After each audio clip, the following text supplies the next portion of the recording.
The heart of wine, and today we are going to dissect the heart of wine and see the heart walls and internal structures. The heart is covered by the layer called pericardium. You can see this layer is called the pericardium, and pericardium has two layers, the fibrous pericardium and serous pericardium. Outside the layer called fibrous pericardium and inside the layer called serous pericardium.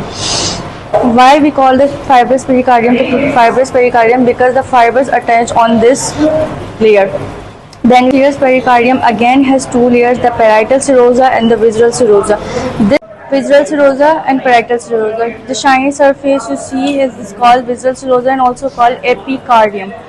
Then we have aorta, the largest artery of the heart. Along the aorta we have brachiocephalic trunk. Brachiocephalic trunk has four chambers, two common carotid artery and two subclavian artery. Then we have in left view, this is the auricular phase and the other phase is called the arterial phase. In the auricular phase we have two grooves, left interventricular groove and right interventricular groove. The cranial side is formed by left interventricular groove and the caudal side is formed by right interventricular groove. We also call the left interventricular groove to the paraconal groove and right interventricular groove to subsynosal groove. This is the base cordis and this is the apex cordis. ये head है और ये head cartilage muscle का बना हुआ होता है और ये थोड़े से कैविटी में लोकेटेड होता है। हेड की दो सरफेस हैं, एक बेस एक अपेक्स। बेस में चार चैम्बर से एक पल्मोनरी ट्रंक होता है, एक आयोटा होता है और एक ब्रेशियोसेफालिक ट्रंक होता है। Iota upper body lower body को ब्लड भेजता है और ब्रेशियोसेफालिक ये अपर बॉडी को आर्म हेड को। और ये कोरोनरी ग्रूव होता है और ये बेस 60% लेफ्ट में होता है और ये कॉर्न लाइक होता है।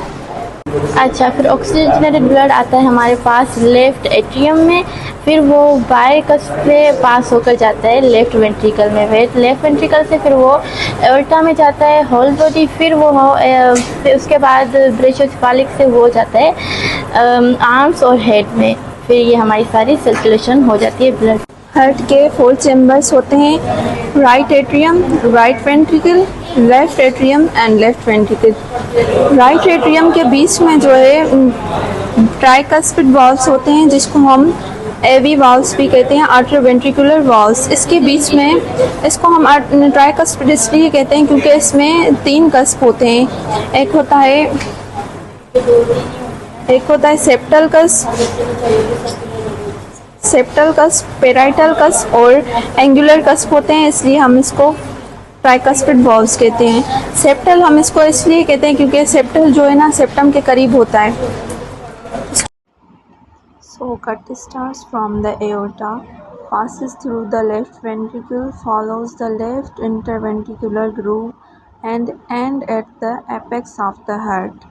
हमने कट एओर्टा से लगाया है और डायरेक्ट लेफ्ट इंटरवेंट्रिकुलर ग्रूव से अप टू एपेक्स ले जाएंगे। ये कट हम डायरेक्ट लेफ्ट इंटरवेंट्रिकुलर ग्रूव से अप टू एपेक्स ले जाएंगे और ये कट लेफ्ट आर्ट्रियम और लेफ्ट वेंट्रिकल को सेपरेट करता है और इस कट से राइट एट्रियम और राइट वेंट्रिकल क्लियरली नज़र आती हैं।